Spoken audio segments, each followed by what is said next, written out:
using a FLIR to control the computer with the Fluance AI40's remote, AI41. So these are the AI41s from Fluance. Fluance, they sent me the towers, the ones that got damaged, and then I got the good repair, and I really liked them. And they sent me a powered monitor years before, like a while before that, and I was like, meh on it.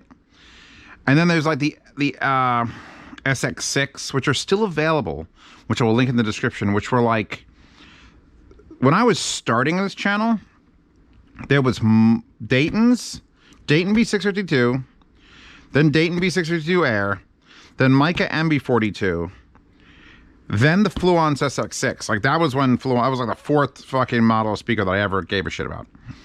And to this day, they still sound great because a big soft dome.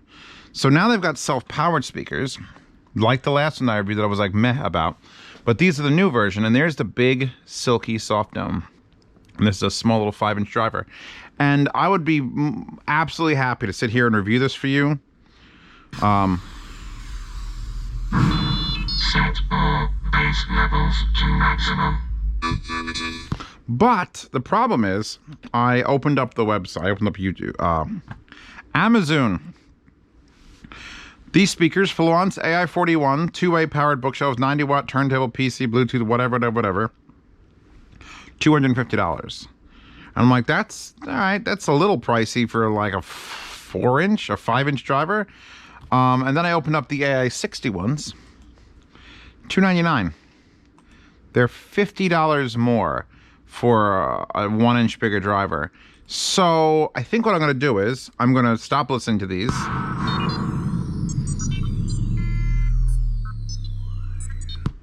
And I'm going to swap out to those. I was going to give like half the review to these and half the review to those. But if these were like $150 and those were $250, that would be a big enough difference to like break it apart. But if you're going to spend $250, unless you absolutely need the speaker size to be smaller, why would you not get those? Let's see. Let's swap it out and see where it goes down.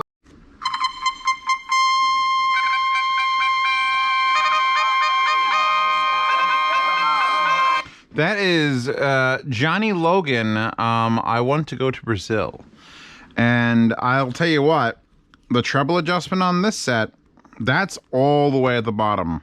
Because holy God. So, the difference I could find on the speakers between those 40 eyes and the 61 eyes, even though those are 5-inch, those should really be the 51 eyes, and those should be the 61 eyes. There shouldn't be the 41 eyes. I don't understand.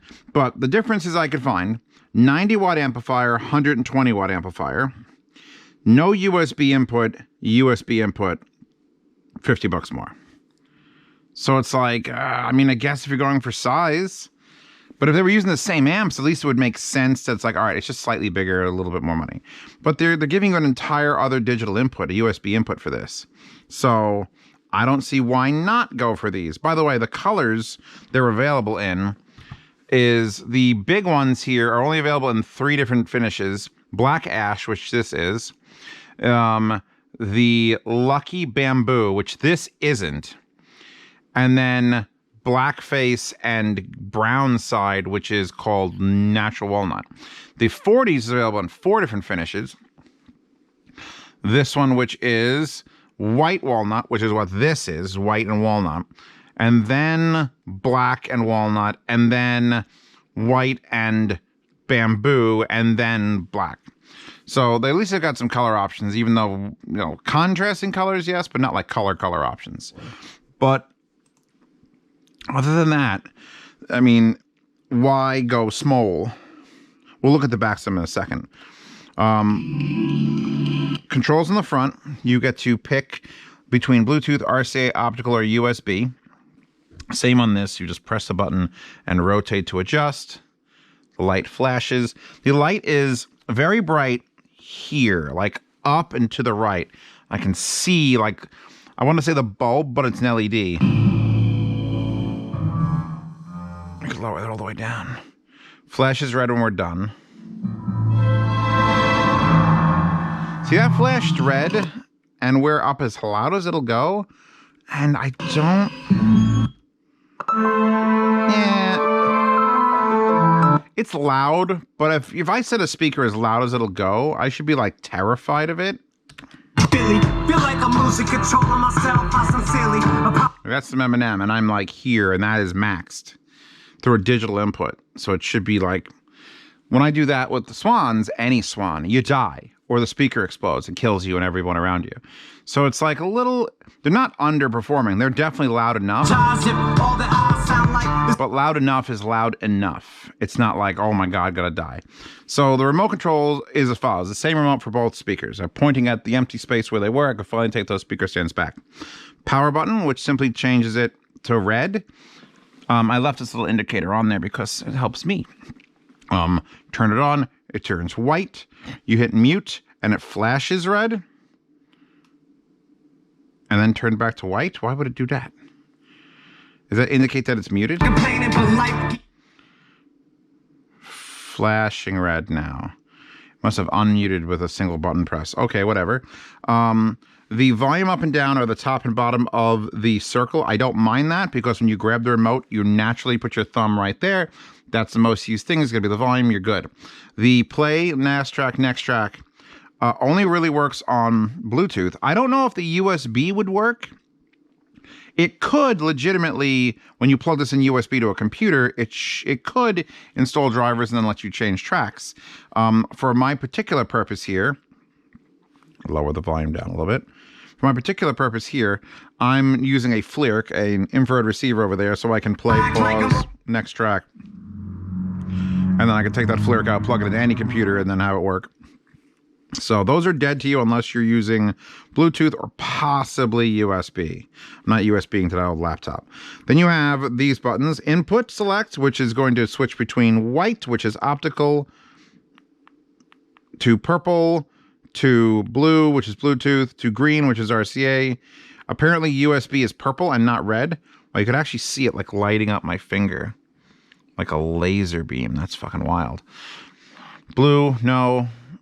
Green, blue is Bluetooth. At least blue is Bluetooth. When the first unit I get where blue is not Bluetooth, I'm gonna be real upset. It has full-size RCAs in the back. Again, we're gonna look at that in a second. Then you have your contrast adjustment, which just takes that extremely bright LED and you can half brightness it. So it's still on, but not quite as brutally blinding. Or you can just turn it off entirely. So you don't know if the speaker's on or off or nothing. That's actually nice if you're going to use these in a living room. You've got a TV set up in the wall, you're trying to get around a home theater in a box or a sound bar, perfectly fine. And shut that shit off. And then at the bottom you have treble and bass, positive and negative. Problem with this is the problem I've had on a couple of units, including those Amazon Basic speakers. Those at least had a reset button to say, you know, the bass can go up, bass can go down, and then there's like the point it's set at. This doesn't tell you where that is, and I don't know how to reset it. So I've counted the number of treble down. We have the treble at the absolute lowest right now, which is apparently what you need to do on a desk. I think they're not quite biased for desktop use. I'm a little bit further than arm's length away. 1, 2, 3, 4, 5, 6, 7. Wait, did it just double blink? It did double blink. I'm wrong. All right, I'll erase this whole section. I couldn't get it to do that before. The double blink means it's at the middle. It's at the middle where it should be. Thank God. Maybe it wasn't doing it on you. You know what? It wasn't doing it on you. That means if it wasn't doing it on the small ones, but it's doing it on this one, that means that the entire control board is different for the larger speaker. Because you can go from the bottom, you go up 1, up 2, up 3, up 4, up 5, double blink. That's the halfway point. All right, so you can't do that, and you can do that. That's weird. But anyway, take the treble back down to the fucking floor because it needs to be away. Then you have bass, which will do the same thing, which I haven't played with the bass. All the way at the bottom, 1, 2, 3, 4, 5, double blink. These speakers actually both have the ability to hook up a subwoofer. We'll look at the back of this one, and you could just imagine what the back of the other one looks like. Canadian flag, obviously, because Fluance is Canadian. Which means if you're watching this and you are Canadian, there's a chance you could buy this speaker. Tell me what the price is in Canada, in Canadian Amazon, to buy the Fluance AI41 and the AI61. So Your speaker terminal, it says left speaker out. I've actually got them backwards on the desk. But it's just easier for me to bring all my sources to the left side of the desk. So in foobar, I've reversed which channels are playing so that it's fine. If you're using the RCA input, you can simply unplug and replug the speaker wire, the signal wires backwards, and you'll be fine. Because this is telling you the right speaker is going to play what comes out of here. If you put the powered speaker on the left, well, then just reverse which RCA is getting. Optically, you can't do that. Spit if you can. Optically, you can't do that. The Bluetooth, you can't do that. I'm doing it through optical because I'm fucking around with foobar. But the easy way is just go whoop and plug it in like that. The terminals for the speaker to connect to the other side are a full-size 5-way binding post. Thank God, because I didn't use the wire that it came with. It came with a raw wire. I'm instead using the mica cables. In fact, was there one? This one hanging over here. Oh, this is not an office chair. I thought that heater over there was Chewbacca for a second. Hi, heater Baka. Heat Baka. Instead of using the normal cable, I mean, you can. It's just going to cost you more money if you want to get a nice one. But it's nice to just have banana plugs just plug in. Look. Oh, my God. It's just so much better. Oh, so much better. It doesn't sound any better. It's just easier and better to plug in. So there, I'll link to mica speaker cable. That's a good excuse to link to those. But Bluetooth reset button. So to pair things, you do that, or to hold down to reset. Your optical input, your RCA input, your sub output, which we will hook up in a second. Your left speaker out, which just means other speaker out. Your power plug, which is a figure 8, and your main power bus, which you really only need to turn this on and off if you have like a lightning storm coming. Because if you just soft off, it's off. It's not doing anything. It's going to draw like half a watt. So we're going to leave that on because I am apparently doing a review.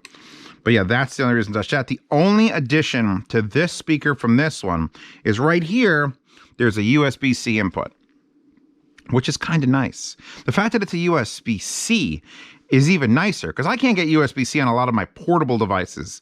And this giant fuck-off speaker has it. So let's lay this back down. Hi in there. What are you doing? Lay this back down. The white fascia ones are obviously much nicer, by the way. These stands, in case you're wondering, are Kanto stands. I'll link to those. I have sound rise, but I didn't want to get as high or as low. Here is... Lick your finger.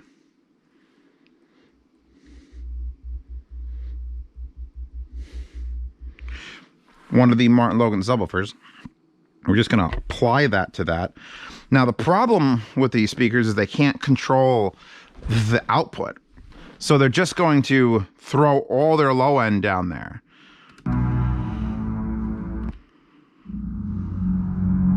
Now, if they're anything like the previous speakers, the bass section here will control kind of what's going down there, but it's controlling the entire speaker.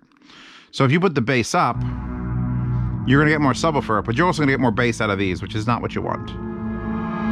Let me see if it actually does. Is this song that's going to get me pulled off the internet? Orbital? It's quiet enough. Let's see.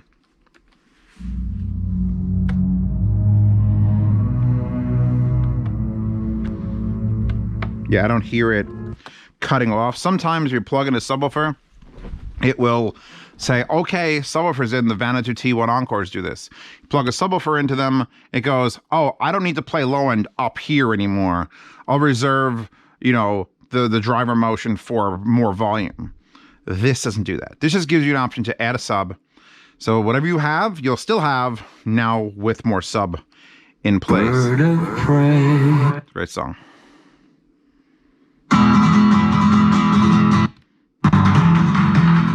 That is quite loud. I'm going to lower that a few before I die. A little too light on the bass with that.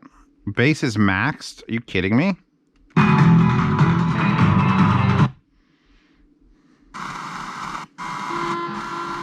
Good imaging. I have to start talking about like speakery things. Big fuck you soft domes. They're tuned a little bit too hot. It's for a desk, but that's what the treble adjustment's for. We just nail it to the bottom of the thing. I have the treble all the way at the bottom and the bass all the way at the top. Not the best sign for a speaker that you have to do that. But certainly listenable when you do. Dragon Age. TJ and the Shondells.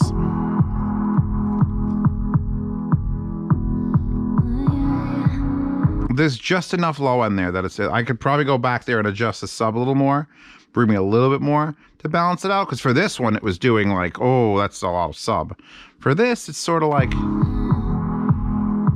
just breathing into the music.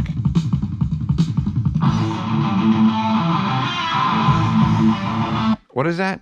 Truce or trust? Trust. Prefabricated from the heavy metal motion picture soundtrack.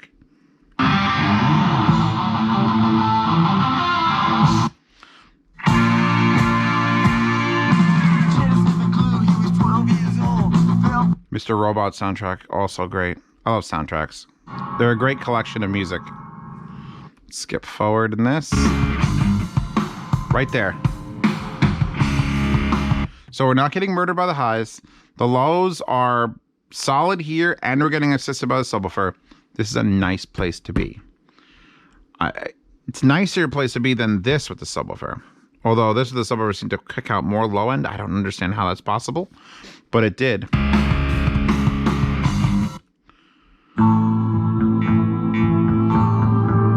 mean, I'm going to do the sound demo.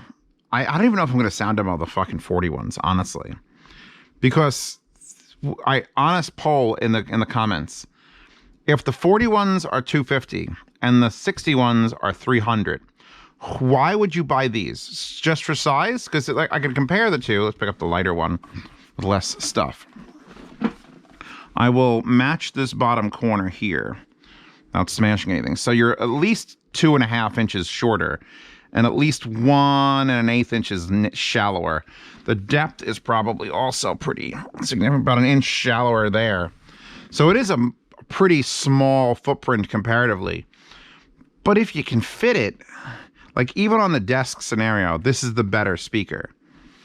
So I would probably just ignore the 41s unless you have an absolute need to get off of the desk. An absolute need to go as small as possible and just get the 61s.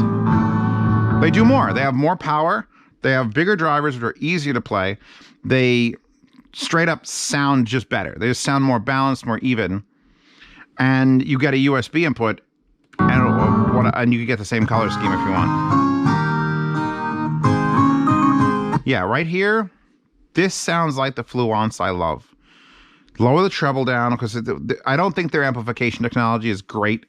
They're not Swan. They're not Edifier. They're not Buchart. They've got amps in there and they can adjust, and you're lucky they can.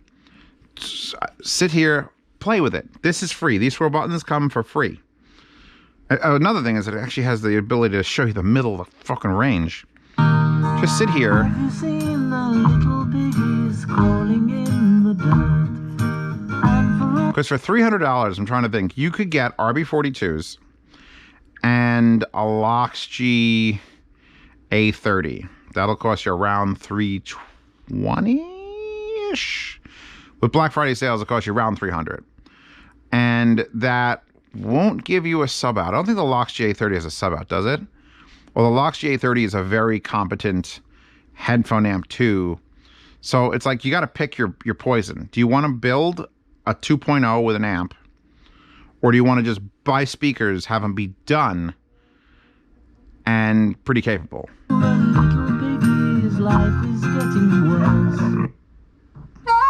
Oh, okay. Getting ready to be sold? I'm getting ready to be sold. Sell me. Oh, I'm sold. This is Spooky Dokie from Yoko Kanno, aka the Cowboy Bebop Limited Edition soundtrack, aka the alternate take of that song. And I would love to be able to put this in a sound demo, but I'm pretty sure it blocks worldwide on YouTube, so I really got to be careful. Like, I played 8 seconds of it just now, and YouTube's robots are just getting more and more fucking antsy. By the way, I picked the wallpaper not just because 2 extremely busty girls, but because one is white and black, and the other is black and white. And it was almost, we were almost there with this, a little bit far off, and it could have been so close. Wait. you know, it images right here on the desk. It images well. Back these up, put them on the stands. I had them there for a few hours when I first got them. And I'm like, oh, these are pretty good. I can't wait to get to these. And then I ignored them for like 4 months. Sorry, Fluance, for 6 months. It might be 6 months. They've been sitting there. I actually spent the time to burn these in. I had a little setup there. I was doing a splitter for the fiber optic from this thing. And I was just letting them play when I wasn't in the house because they were just blasting off the stands. Very hard to judge how good a speaker sounds blasting off a stand stacked atop each other. But here on the desk, that big soft tone, this is what Fluance needs to fucking concentrate on. Because everyone else has their thing. Their thing that Klipsch does is the big horns, and the thing that Swan does is the DSP corrections. If Fluance could nail the tweeter, the soft dome tweeter, because the SX6s, again, we're going back to SX6s, which I will link. So if you don't want RB42s, you can get SX6s and a Lox GA30. The thing about the SX6s that made them was their big soft dome just was pleasing to listen to. It never hurt. It gave you just enough detail. Everything sounded big and wide, and then the box just happened to perform low end. It was perfect speaker. Perfect. Bigger than this, though. SX6 is like legitimately another inch wider. Maybe a little bit shorter, but I doubt it. I have one in the corner. One speaker. One SX6 remains because I put 3 in a Manhattan job, and then that means you got two at a pair, and I got 4. It was one stayed. I want to listen to Spooky Doki. I want to listen to Spy. Click. Oh God, what did I do? I've upset the computer gods. No.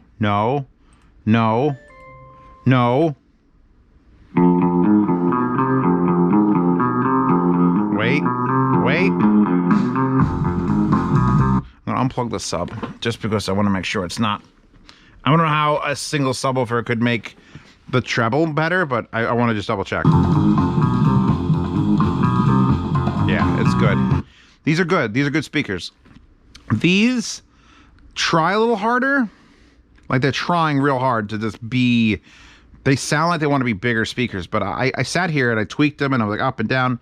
And even though I have to literally shut the treble off, like to the blinks fucking red, they're perfect when I do. I can't knock it too much because again, the Swan M300 Mark IIs over there, I have the bass and treble knobs turned all the way up because that unlocks some sort of weird DSP mode that makes them the best speakers I've ever heard. Literally, the problem with reviewing speakers like these Fluance, which are relatively affordable, $300 a pair, self-powered, they got Bluetooth, they got digital inputs, they got USB inputs, they got remote, they got sub out, is that I've heard Swans. Those are $1,000, but I've heard them, and it's like, well, these aren't Swans. Why would anyone buy these? You just buy Swans. Why aren't you buying Swans? And I really got to bring my focus back to what people can afford. Can you afford these? Should you get them? Sure. But the thing is, I also know that there's 15 other ways you could spend your money to get things out there. I mean, those are $469 for just the speakers. The Amazon Basics ones are relatively basic, like those will do, but they're not great. They're not like, oh my God, run out and buy them. They're not RB42s, they're not Yamaha 803s, and they're not Fluance SX6. I gotta get the SX6s again. Please, Fluance, just make a self-powered SX6. Take the speaker you got, just run a little amplifier to it, remote control, done. Fucking sold. I'll sell 1 million of them. You don't even need bass and treble adjustments. Just they're done. They're done already. These work with the tweaking. They work. There's no covers for these either, which I think I'm trying to remember because I unpacked them like 6 months ago. I'm pretty sure there's no covers, which as a purist is fine with me. I'm fine with it. But I know that children exist and dogs and asshole drunk friends that are like, haha, button. And they're just going to smash that like button or dislike button. YouTube's got rid of the dislike button. Did you notice there's no dislikes underneath videos anymore? So that means if you dislike a video, you have to literally say dislike and have other people upvote it. It's fucking dumb. I like the dislike button. It tells me how good I'm doing as a creator. So the fact that it's now gone is like, I used to open my video and I used to be like, all right, if I have less than 10% dislikes in the first day, I'm good. Less than 10%. And I usually have like less than 5%. But I could always judge if I did something controversial, like by what it's going by. And it was okay if everyone could see that metric. Now it's gone. So now if they see 110 likes on a video with 10,000 views, that is not a liked video. There's a ratio, and the ratio is visible. And it also hurts me as a viewer of YouTube, because now I can't go to a video that's like, oh, here's how you install the fucking air filter into my thing. 57 dislikes, 19 likes. That's an important thing to know when I open a video, that this video is bullshit and move on. So they're fucking me up as a viewer and fucking me up as a creator. Anyway, that's my rant about YouTube. A couple dings and dents probably from me manhandling this here on the edge. It's been kicked around for like, I think it was 6 months. 8 months? God, was it a year? I haven't been here a year. They haven't been here a year. There's no way they've been here a year, but they've been here a while. I'm sure they're on the unboxing channel, and that usually comes out like a month or two after I've actually unboxed it. So thank you, Fluance, for sending these. Thank you for sending those towers. I'd be interested in self-powered towers from Fluance, but they really need to, I could tell they're just starting out with this whole self-powered thing. They need more time they need more DSP correction. I should not have to raise and lower the bass to make it tolerable on a desk or anything. It should just all blend seamlessly. They're putting cheap stuff in the back, and you have to sit there at home and make up your own mind about what the hell it does. They have work to do. But do they work for $300? Yes. Will they work at a living room for $300? Yes. Will they be better than any soundbar? Will this be better than any soundbar you can buy? Yes. And I've heard expensive fucking $2,000 soundbars. Because guess what? They're giant boxes made of wood with port in the back of it.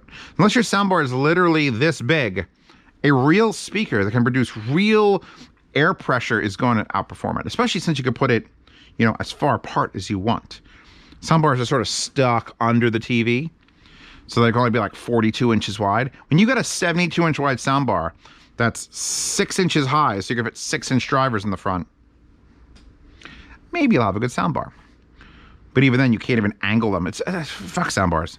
Anyway, Fluance, thank you for sending these. Wallpaper. Perfect wallpaper for whatever your holidays are. I think it says thanks for 30,000. I forgot. Oh, 30,000. Where's the other 0? 33000. That's not enough hands. Anyway, wallpaper, links to these, links to those, link to a sound demo, which I'm gonna do probably tonight, maybe tomorrow. I think I'll only do the big ones. I'll get the big ones. I'm gonna adjust them, make them what I think sounds the best. Put some microphones right here. I'll do those sound demo as well, and those sound demo. So we'll have 3 sound demos, which is how I like to do it. And then you guys can watch that on the other channel. So Patreon subscribe star. If you don't like the way I rant, you don't tell me in the comments of YouTube. I don't pay attention. Tell me on Patreon and subscribe star, specifically in the $10 chat, because I won't listen to your $5 either, because I don't read anything. All right, Patreon subscribe star. See reviews early, so you can come here and leave comments before everyone else on the internet. And if you like something or I like something, you can get it before it sells out. Participate in yard sales. When I sell these, and I will be selling them, they'll be in the yard sale. From the 1st to the 10th of every month, I sell things that companies have sent me. And I'm like, well, these are great, or these are shit. How much will you offer me? And I ship for free to Canada and the continental United States, although Fluance should just ship them to Canada. Canada buns it. Have shipping international. And it's a blind silent auction, so you just throw a bid out there, and by the 11th, 12th, 13th of the month, if you don't get an email back, you probably didn't win. Hear the sound demos losslessly on the Sound Demo Oasis, and also get access to all the old sound demos that have been blocked from YouTube. And then for $10 a month, you get into the behind-the-scenes private Telegram chat where you can ask me questions at any time, and I have to respond to you, and you can complain there. I've actually never had someone... Someone's come into the $10 chat and got immediately banned because like, I'm just gonna be a dick to everybody. Blah, blah. Like, oh, I don't care if you pay me $10. Goodbye, and I'll refund you your money. But yeah, if you want to really complain about anything I do, feel free to join the $10 chat. But you get to stick around until we refresh it every quarter. And you also get access to the Lifetime Swap Meet channel, where if you want to buy and sell gear with other people who are patrons of mine, you can do that forever, because I don't feel like kicking people out. This is really annoying me. I'm going to have to get some glue on that. It's just staring at me the entire review. It's like, hey, you dropped me. And I'm like, I didn't mean to drop you. Also, Fluance, your packing material sucks. Please stop using the shitty foam that like breaks apart. Get some Kaizen foam. Pack it in bubble wrap. Anything but the material that fucking... That's what that thing was. Oh my God, that fucking dot I peeled off the table? That must have been part of the styrofoam I unpacked from these 6 months ago. Must have been stuck to it. You could still see, look. It's right here. Oh, there, it fell down. It's just the styrofoam from the fucking packaging. It's still on it. It's never ending. Anyway, I'm done. I'm Zeospantera. This is my basement. Those are your waifus now. And I'll see you all in 2 days for another review.